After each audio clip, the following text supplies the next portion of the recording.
నమస్తే welcome to iDream నేను మీ Madhuri. Stock market అనగానే చాలా మంది భయపడుతూ ఉంటారు. ఇందులో నష్టపోయిన వాళ్ళు కూడా మనకు కనిపిస్తూ ఉంటారు. అయితే స్టాక్ మార్కెట్లో ఎక్కడ డబ్బులు వస్తాయి, ఎక్కడ డబ్బులు పోతాయి డీటెయిల్గా చెప్పడానికి మనతో పాటు ఉన్నారు సాల్మన్ గారు, రిజిస్టర్డ్ మ్యూచువల్ ఫండ్ డిస్ట్రిబ్యూటర్. తనని అడిగి డీటెయిల్గా తెలుసుకుందాం. Hello sir. హలో అమ్మా. సార్, మనకి స్టాక్ మార్కెట్ అనగానే చాలా మంది భయపడుతూ ఉంటారు. కొంతమంది దీంట్లో నష్టపోయి సూసైడ్ చేసుకున్న కేసెస్ చాలా చూస్తూ ఉంటాం. అసలు స్టాక్ మార్కెట్ వల్ల డబ్బులు పోవటం ఎక్కడ జరుగుతుంది? అసలు కొంతమందికి ఆ స్టాక్ మార్కెట్సే మంచి లాభాలను తెచ్చిపెడుతున్నాయి అంటూ ఉంటారు. అసలు ఈ డబ్బులు ఎక్కడి నుంచి వస్తూ ఉంటాయి? మంచి క్వశ్చన్ అడిగారమ్మా మాధురి గారు. ఇప్పుడు స్టాక్ మార్కెట్ అంటే ఏంటంటే అమ్మా, మనము ఒక కంపెనీలో ఓనర్షిప్ కావాలంటే కంపెనీలో షేర్స్ కొనుక్కోవాలి, స్టాక్స్ కొనుక్కోవాలి. దాన్ని స్టాక్ మార్కెట్ అంటారమ్మా. ఇది రెగ్యులరైజ్డ్ గవర్నమెంట్ అండర్లో నడుస్తుంది. అంటే సెబీ అండర్లో, Securities Exchange Board of India. బ్యాంక్స్కి ఎలాగైతే రెగ్యులేటర్ బాడీ ఉంటుందో ఆర్బీఐ, ఇన్సూరెన్స్ కంపెనీస్కి ఐఆర్డిఏ ఎలా ఉంటుందో, స్టాక్స్కి షేర్స్కి సెబీ ఉంటుంది. ఇప్పుడు కంపెనీస్ చూడమ్మా, ఎప్పుడైనా సరే వాళ్ళకి డబ్బు, కంపెనీస్ వాళ్ళ యొక్క బిజినెస్ని ఎక్స్పాన్షన్ చేసుకోవాలనుకున్నప్పుడు సెబీ దగ్గర పర్మిషన్ తీసుకొని, securities Exchange Board of India దగ్గర పర్మిషన్ తీసుకొని, ప్రజల ద్వారా కానీ లేదంటే ఇన్స్టిట్యూషన్ ద్వారా కానీ డబ్బు పూల్ చేసుకోవడానికి పర్మిషన్ తీసుకుంటారు. దానికి గాను వాళ్ళు షేర్స్ ఇస్తారు, స్టాక్స్ ఇస్తారు. షేర్స్ అంటే ఓనర్షిప్ని డివైడ్ చేసి వాళ్ళకి షేర్స్ ఇస్తారు. ఓకే. అంటే ఒక్కసారి షేర్ కొన్నారంటే వాళ్ళ కంపెనీలో ఓనర్ అవుతారు, పార్ట్ ఓనర్. కంపెనీస్ రెండు రకాలుగా డబ్బులు కంపెనీ రన్ చేయడానికి రెండు రకాలుగా అక్యుములేట్ చేసుకుంటారు. ఓకే. ఒకటి అప్పు తీసుకుంటారు, రెండు షేర్స్ ఇచ్చి డబ్బులు తీసుకుని షేర్స్ ఇవ్వటం. అప్పు తీసుకున్న దాన్ని ఏమంటారంటే డెట్ ఆర్ బాండ్ అంటారమ్మా. Debt or bond.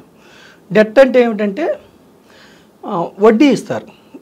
ఏదైనా ఒక కంపెనీ డబ్బు తీసుకుంది అనుకోండి, బ్యాంక్స్ నుంచి కానీ ఎన్బిఎఫ్సిస్ నుంచి కానీ పబ్లిక్ నుంచి కానీ డబ్బు అప్పు తీసుకుంటే మీకు ప్రిన్సిపల్ ప్లస్ ఇంట్రెస్ట్ ఉంటుంది. ఓకే.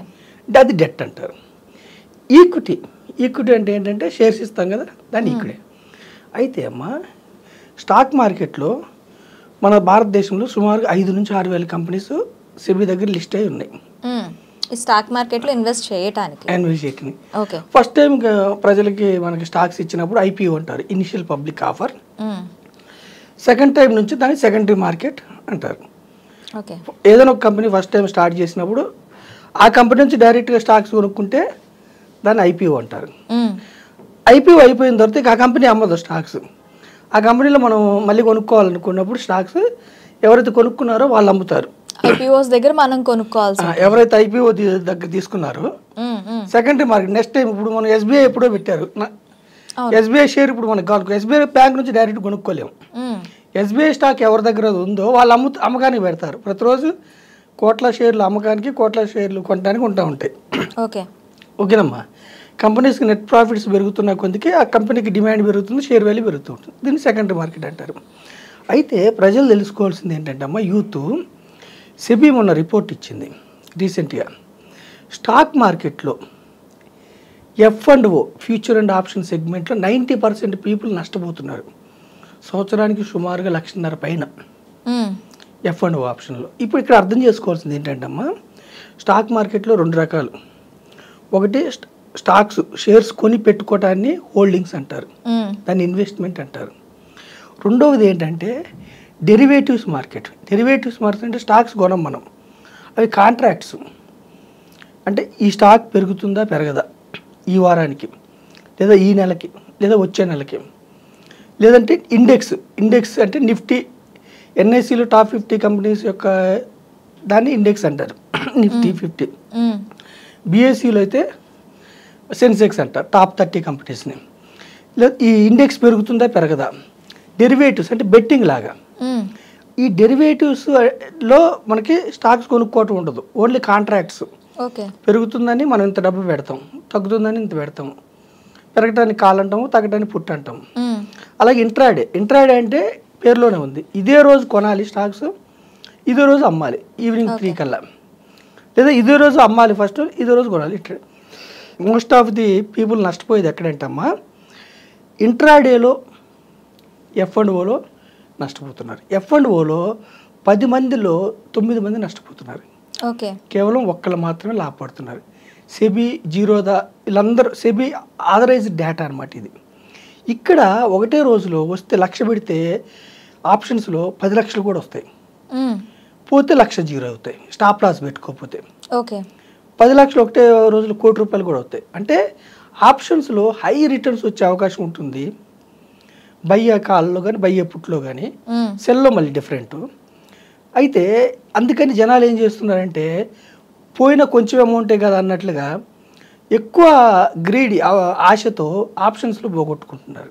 ఓకే, అయితే ఇన్వెస్ట్మెంట్లో ఎవరైతే 1 year పైన ఉంటారో స్టాక్స్ కొనుక్కొని, ఇక్కడ మనకి less risk. Future and options ఇంట్రాడేలో చాలా అమౌంట్ అప్పులు చేసి పెట్టి పోగొట్టుకున్న వాళ్ళు సూసైడ్ చేసుకుంటుంటారు. ఓకే, ఇన్వెస్ట్మెంట్స్లో తక్కువ. మళ్ళీ ఇన్వెస్ట్మెంట్స్లో కూడా 5,000 కంపెనీస్ ఉంటాయి స్టాక్ మార్కెట్లో. First top 100 companies large cap fund companies అంటారు. తర్వాత 101 నుంచి 250 కంపెనీస్ మిడ్ అంటారు. 251 అబౌవ్ స్మాల్. ఓకేనమ్మా. First 30 companies BSE Bombay stock ఎక్స్చేంజ్లో ఉన్న top 30 companies BSE Sensex stocks అంటారు. టాప్ 50 కంపెనీస్ నిఫ్టీ అంటారు. ఇవి కొంచెం రిస్క్ తక్కువ ఉంటుంది. ఓకే, ఏదైనా కానీ కంపెనీ యొక్క లాభాలను బట్టి షేర్ వాల్యూ పెరుగుతుంటుంది. ఈ 30 కంపెనీస్లో కూడా జీరో అయిపోయిన స్టాక్స్ లేవా అంటే కొన్ని ఉండొచ్చు. హోల్డింగ్స్లో ఏంటంటే రిస్క్ తక్కువ ఉంటుంది. సూసైడ్లు చేసుకునే సెగ్మెంట్ ఎక్కడ ఉంటుందంటే F&O ఇంట్రాడేలో ఉంటుంది. ఓకేనమ్మా. అంటే తక్కువ అమౌంట్ పెట్టేసి ఎక్కువ అర్జిద్దాం అనుకునేటప్పటికి ఏమవుతుంది అంటే అది ఒక్కసారి డ్రాప్ అయ్యేటప్పటికి వాళ్ళకి ఇంకా చేతిలో చిల్లిగవ్వలేని పరిస్థితి వస్తుంది. అవునమ్మా. స్పెక్యులేషన్లో ఇంట్రాడేలో కానీ, ఇంట్రాడే కూడా కొంతమంది ఏం చేస్తారంటే అమ్మ ₹1,00,000 ఉందనుకోండి, మార్జిన్ అమౌంట్ కొంత అప్పిస్తారు. డిమాట్ అకౌంట్ ఇచ్చిన అప్పుతో ఎక్కువ కొంటారు. అలాంటప్పుడు అమ్మటం వీళ్ళ చేతిలో, నష్టం వచ్చేటప్పుడు అమ్మటం వీళ్ళ చేతిలో ఉండకుండా బ్రోకర్ చేతిలో ఉంటుంది. అలాంటప్పుడు నష్టపోతారు.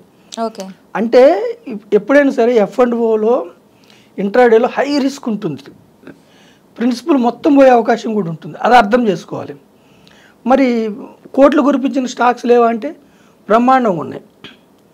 పెద్ద పెద్ద ఇప్పుడు సెన్సెక్స్లో ఉన్న స్టాక్స్ ఒకప్పుడు చిన్న కంపెనీస్, ఇన్ఫోసిస్ కానీ, టీసీఎస్ కానీ, విప్రో కానీ, డాక్టర్ రెడ్డీస్ కానీ, SBI బ్యాంక్, HDFC బ్యాంక్, ఇవన్నీ ఇండియాని శాసిస్తున్న 30 కంపెనీస్ ఒకప్పుడు చిన్న కంపెనీసే. అవును, చక్కగా ఇన్వెస్ట్ చేసుకొని వెయిట్ చేయటం. ఇప్పుడు స్టాక్ మార్కెట్లో ఎవరైనా ఎందుకు ఇన్వెస్ట్ చేస్తారంటే అమ్మా, ఓనర్షిప్ వస్తుంది. మనం ఒక స్టాక్ కొంటే కూడా కంపెనీలో ఓనర్ అవుతాం. ఓనర్షిప్ వస్తే మనకి ఏమిటి లాభం అంటే కంపెనీస్కి లాభాలు వస్తాయి కదమ్మా.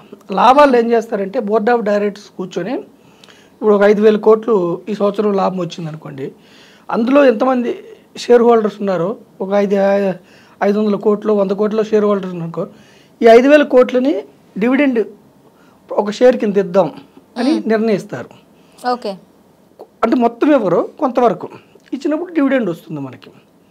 లేదంటే ఆ డివిడెండ్ ఇచ్చిన తర్వాత మిగిలిన సొమ్ముని ఏం చేస్తారంటే అమ్మ మళ్ళీ రీటైన్ చేస్తారు. అంటే సర్ప్లస్ రిజర్వ్ ఉంచుతారు. ఎందుకు? మళ్ళీ ఎక్స్పాన్షన్ చేయటానికి, బిజినెస్ కంపెనీ గ్రో అవటం కోసం, కంపెనీ యొక్క క్యాపిటల్ వ్యాపారం అభివృద్ధి చెందడం కోసం ఆ డబ్బును మళ్ళీ ఉపయోగిస్తారు. అప్పుడు ఏమవుతుందంటే కంపెనీ ప్రాఫిట్స్ ఇంకా పెరుగుతూ ఉన్నప్పుడు షేర్ వాల్యూ పెరుగుతుంది. షేర్ వాల్యూ పెరిగినప్పుడు ఏమైందంటే ఫస్ట్ టైం కొనుక్కున్నారు, తర్వాత కొనుక్కున్నారు, షేర్స్ ఉంటాయి కదమ్మా.